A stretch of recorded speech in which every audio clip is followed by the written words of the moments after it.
Right now, somewhere in your wallet, or your phone's password manager, or scribbled on a sticky note you really shouldn't be keeping, there's a 9-digit number. You've memorized it. You've recited it to loan officers, landlords, hospital intake clerks, and college financial aid offices. You've typed it into forms so many times your fingers practically move on their own. It feels permanent. It feels like it's always just existed. Like your name, like your birthday. It hasn't. For the first 160 years of American history, this number did not exist. Not in any form.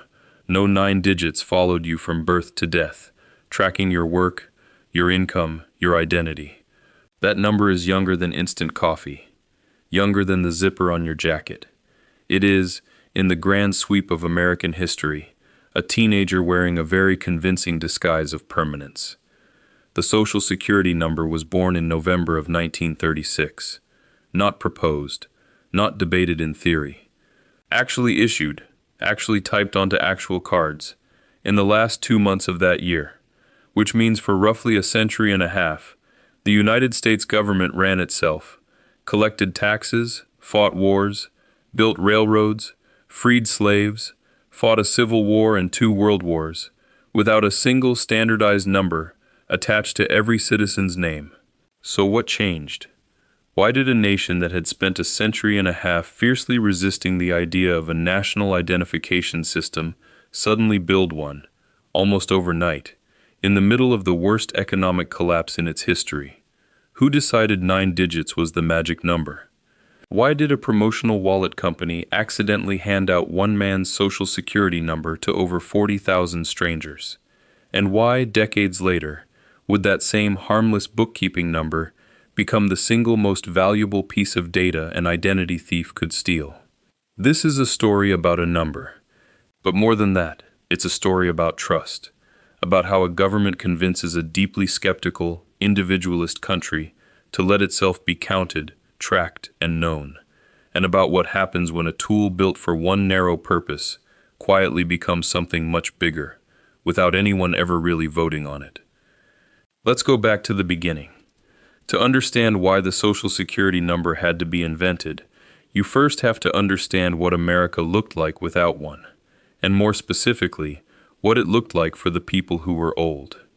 In the early 1930s, there was no federal retirement system in the United States. None. If you worked your whole life and then grew too old, too sick, or too frail to keep working, your options were brutally simple. Rely on your children, rely on charity, or rely on savings that, for most working-class Americans, simply did not exist. Roughly half of American seniors in the early 1930s lived in poverty. Some states had tried to build their own old-age pension programs, but they were patchy, underfunded, and wildly inconsistent. A retiree in New York might get a small monthly stipend, while a retiree one state over got nothing at all. Then came the crash, October of 1929. The stock market collapsed, and with it, an enormous share of the private savings and pension funds that had quietly been propping up the illusion of financial security for millions of Americans. By 1933, unemployment in the United States had climbed above 24%. Banks failed by the thousands, wiping out deposits people had spent decades building. For the elderly, people too old to easily re-enter a shattered labor market, the Depression wasn't just a hardship. It was often a death sentence, slow and quiet, played out in poorhouses and in the spare bedrooms of children who could barely feed their own kids. Into this landscape walked Franklin Delano Roosevelt. Roosevelt didn't invent the idea of social insurance. Germany had built something similar under Otto von Bismarck back in the 1880s, and Roosevelt's own advisors studied European models closely. But Roosevelt understood something crucial about American politics. You could not simply hand people money and call it charity. Charity was for the weak, in the harsh moral vocabulary of the era. What Roosevelt needed was a system that felt earned, a system where workers paid in and later took out. Not a handout, an account, and an account needs an account number. In June of 1934, Roosevelt created the Committee on Economic Security and put it in the hands of his Secretary of Labor, Francis Perkins. the first woman ever to serve in a U.S. cabinet position, and arguably the single most important architect of what would become the American welfare state. Perkins and her team spent months designing a system that would collect payroll taxes from workers and employers, pool that money, and pay it back out in old age benefits. But here's the thing about a national insurance system that tracks contributions from tens of millions of individual workers across an enormous, mobile, industrializing country. Names alone don't cut it. Think about how many John Smiths or Mary Johnsons were working in American factories in 1935. A system built on names would collapse into chaos within months. Misattributed contributions, workers losing years of credited earnings because a clerk spelled their name wrong, families denied benefits because the paperwork pointed to a different William Anderson 3 counties over. The system needed a number, a single, unique, permanent identifier for every worker in America. On August 14, 1935, Roosevelt signed the Social Security Act into law. It's worth pausing on that date because it's the one most people remember, the birth of Social Security, at least in the popular imagination. But here's the twist that most retellings skip entirely. The act that Roosevelt signed in 1935 didn't actually create the Social Security number. It created the program. It authorized old age benefits. It set up the taxes. But the actual mechanism for tracking who had paid what into which account, that had to be invented separately, from scratch, by career bureaucrats working against an impossible deadline. That's where a little-known figure named Harry Hoff enters the story. Hoff was an office management specialist who'd been recommended to the fledgling Social Security Board by large insurance companies, the kind of organizations that already had experience assigning unique account numbers to millions of policyholders. The board asked him to design an enumeration system, a way to give a distinct number to hundreds of millions of current and future Americans, without ever running out of combinations, and without the system becoming too unwieldy to actually use. According to later accounts from Arthur Altmeyer, one of the original Social Security Board members, Hoff studied the problem for months and came back to say it was impossible. The board sent him back to try again. Eventually, he cracked it. A 9-digit number, with the first 3 digits representing the geographic region where the number was issued, and the remaining 6 digits providing enough unique combinations to cover the entire working population of the United States for the foreseeable future. The board approved his 9-digit system on June 2, 1936. Now the government had a plan. What it didn't have, yet, was a nationwide bureaucracy capable of executing it. Here's a detail that tends to surprise people. When it came time to actually issue the first Social Security numbers, the Social Security Board didn't have field offices. It had no network of local branches to process tens of millions of applications, so it did something almost unthinkable by modern standards. It outsourced the entire operation to the United States Postal Service. Beginning November 16, 1936, the government distributed application forms, known as SS5s, through 45,000 local post offices around the country. Of those, 1,074 were designated as typing centers, where postal clerks, not Social Security employees, postal clerks, would type up the actual numbered cards by hand and send workers home with their brand new 9-digit identity. Think about that for a moment. The most consequential number in the daily bureaucratic life of nearly every American was, for its first weeks of existence, being typed up by your local mail carrier. The rollout was staggeringly fast, by the standards of 1930s government logistics. Within 3 months, 25 million Social Security numbers had been issued. 25 million, in an America whose entire population at the time was only around 128 million people. This wasn't a slow, cautious pilot program. This was an entire identification infrastructure for a continental nation, built and deployed in a matter of weeks. And because it moved so fast, the story of who got the first one turned into a genuine unresolved mess, one that the Social Security Administration's own historians have never been able to fully untangle. On December 1st, 1936, as part of a publicity push for the new program, an official named Joseph L. Fay reached into the very first stack of 1,000 processed applications and pulled one out, more or less at random, to declare it the first Social Security number in history. That honor landed on a young man named John David Sweeney, Jr., of New Rochelle, New York. But here's the twist within the twist. Sweeney's number wasn't actually the lowest number ever issued. Because of the geographic prefix system Harry Hoff designed, that distinction belonged to someone else entirely, a woman named Grace D. Owen of Concord, New Hampshire, who applied for her card on November 24, 1936. The Social Security Board had actually tried, beforehand, to hand that ceremonial lowest number, 001, 01, 0001, to a dignitary, someone worthy of the honor. They offered it to a regional official. He turned it down. They offered it to another. He turned it down too. Eventually, exasperated, the agency's public relations staff gave up trying to stage a ceremony and simply let the number fall to whoever happened to be the first applicant processed in that particular geographic zone. That happened to be Grace Owen, an ordinary New Hampshire resident who had no idea she was about to become a permanent footnote in American bureaucratic history.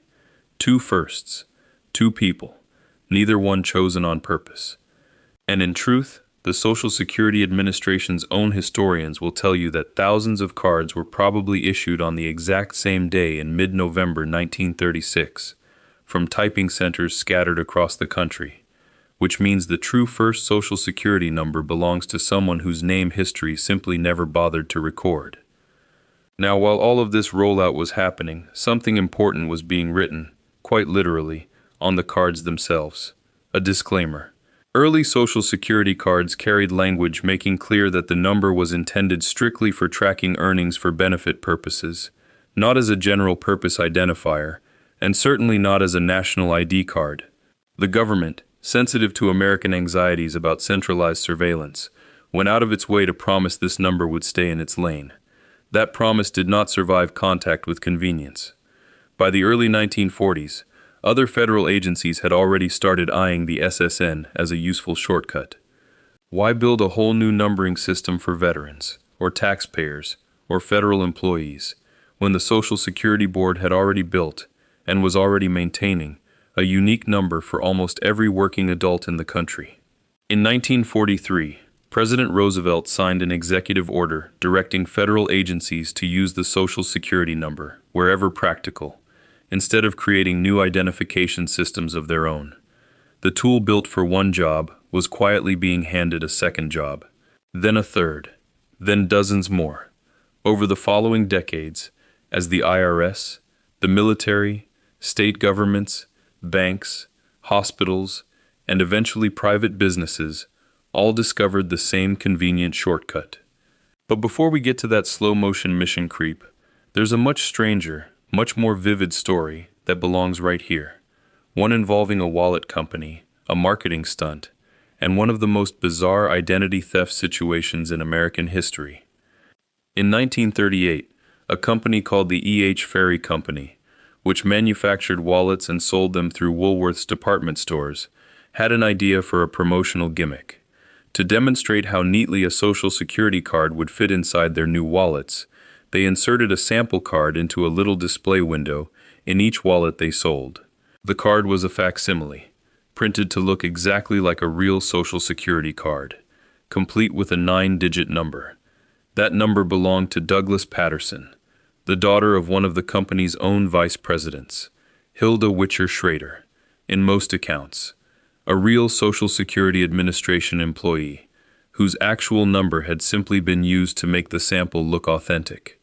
Roughly 40,000 wallets went out with that exact same card in them, and a shocking number of buyers, apparently not reading closely, or simply not understanding what a Social Security number even was in 1938, assumed the sample card was theirs to use, and began writing that number down as their own, on tax forms, job applications, and bank paperwork. By 1943, more than 5,000 people were actively using number 078051120, the real Social Security number of that vice president's secretary, as if it belonged to them. At the peak, The Social Security Administration was fielding claims from people insisting the number was theirs, tracking down duplicate wage reports, and untangling a paperwork nightmare that stretched across the entire country. The agency eventually had to invalidate the number and issue its actual owner a new one, and it took out public notices warning Americans that the wallet insert card was a sample, not a real identity. Even so, that single 9-digit number kept turning up on official documents for another 2 decades. As late as 1977, the Social Security Administration was still finding new instances of people using it. Think about that. A private company's marketing gimmick accidentally created what might be the largest identity mix-up in American history, decades before anyone had coined the phrase identity theft. While all of this administrative chaos was unfolding, the actual purpose of the number, paying out old age benefits, was quietly moving toward its first real test. On January 31, 1940, a 65-year-old retired legal secretary named Ida Mae Fuller walked to the mailbox outside her home in Ludlow, Vermont, and found an envelope from the United States government.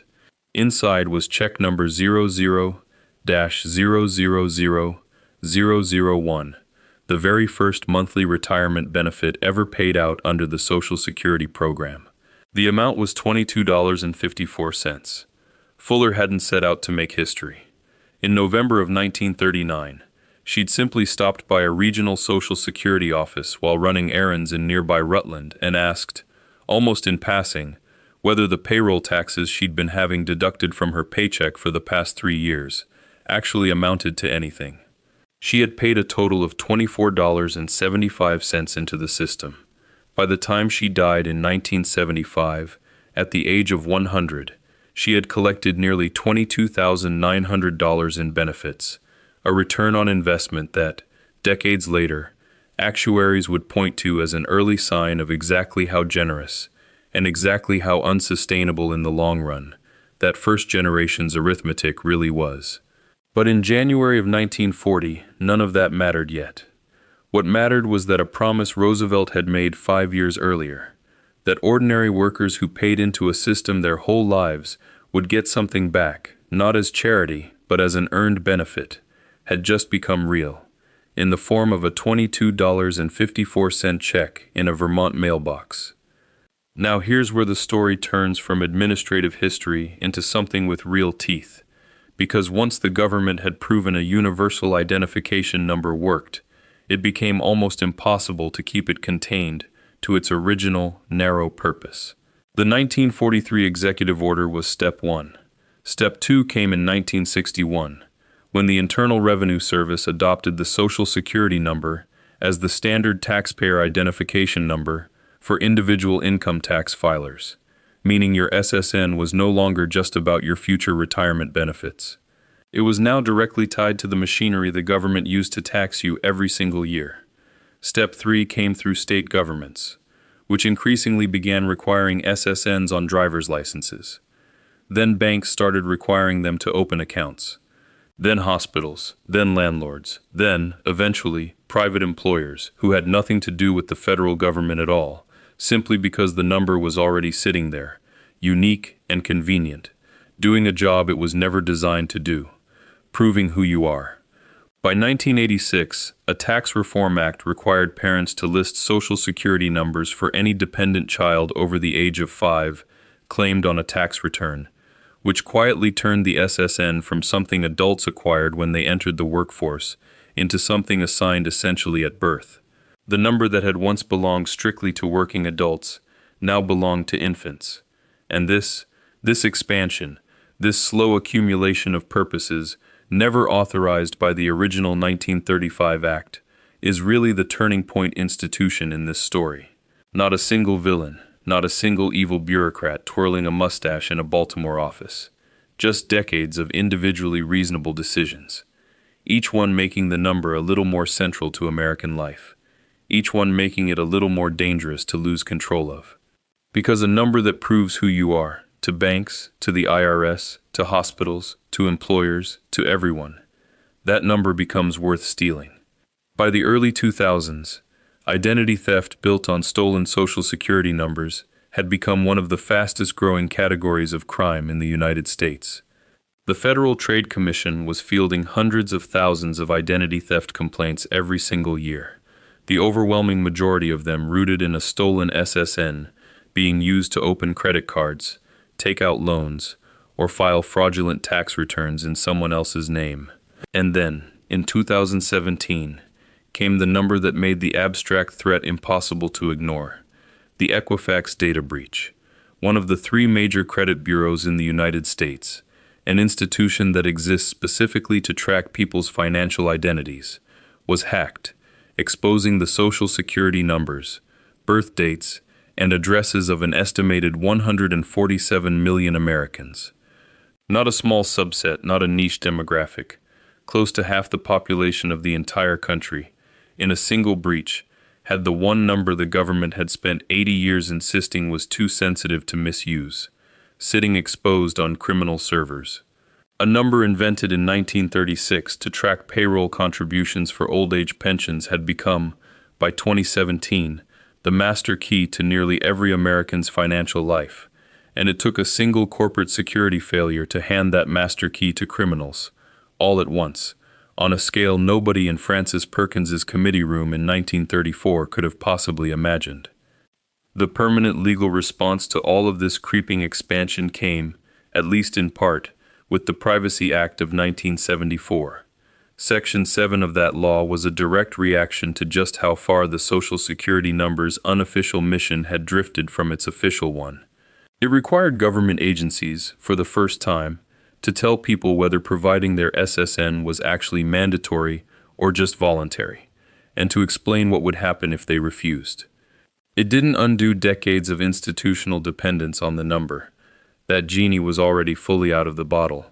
But it was the first real legal acknowledgement that the SSN had become something the original architects never intended: a de facto national identity number, operating with almost none of the legal protections a formal ID system would have required from the start. Later reforms chipped away at specific abuses. Legislation in 2004 barred states from printing Social Security numbers directly on driver's licenses.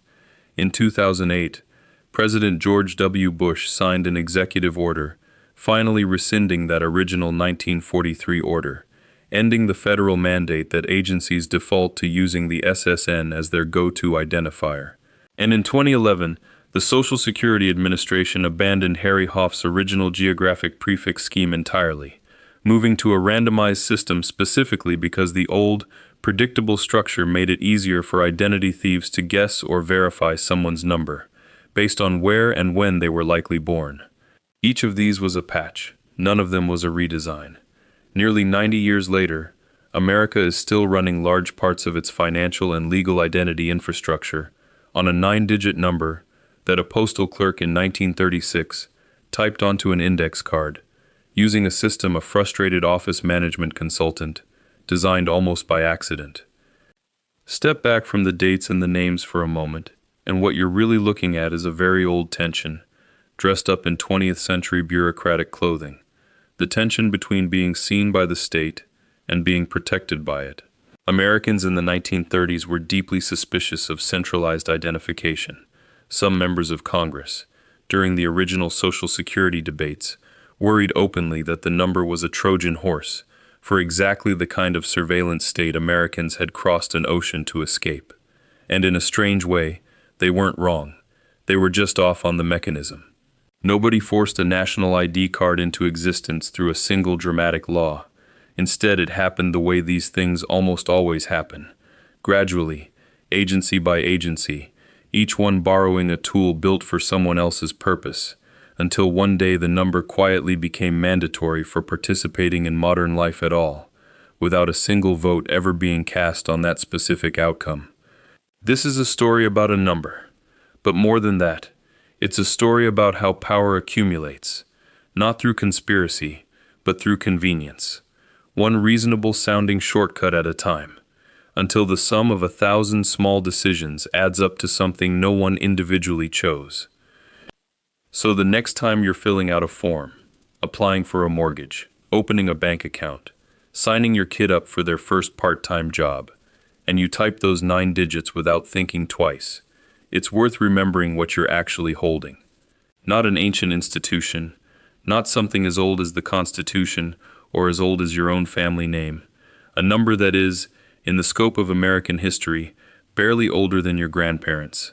A number invented in a matter of months by a handful of overworked bureaucrats trying to solve a narrow accounting problem in the middle of the Great Depression, and one that has since become so deeply woven into daily life that going without it now functions, for all practical purposes, like going without an identity at all. Today, the Social Security Administration has issued more than 450 million of these numbers. Nearly every legal resident of the United States carries one. And somewhere out there, still unresolved, sits the ghost of number 078051120, a Woolworth wallet display card, printed to look real, that fooled thousands of Americans for decades. A strange little reminder that this number was never as solid, as official, or as untouchable as it looks. So here's the question worth sitting with. If a marketing gimmick from a wallet company could accidentally hijack thousands of American identities in the 1940s, and a single corporate breach could expose the identities of 147 million Americans in 2017, what exactly are we trusting when we hand that number over, again and again, without a second thought? If you found this one interesting, there's a lot more hiding in the systems we all move through, without ever questioning. The ID numbers, the paperwork, the quiet institutional decisions that end up running our lives. I go deep on stuff like this regularly, so if that's your kind of rabbit hole, stick around and subscribe. And if there's a hidden system you want unpacked next, drop it in the comments. I read all of them.